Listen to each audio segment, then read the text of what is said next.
chào quý hành khách thân mến. Chuyến tàu mang số hiệu 2026 đi từ ga 2025 sắp bắt đầu soát vé.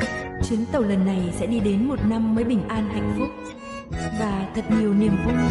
Quý khách vui lòng không mang theo những cảm xúc muộn phiền lo lắng lên tàu.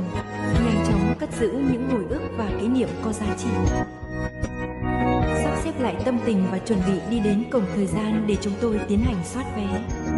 Chúc quý khách có một chuyến tàu 2026 vui vẻ hạnh phúc. Quên Tết nè em ơi.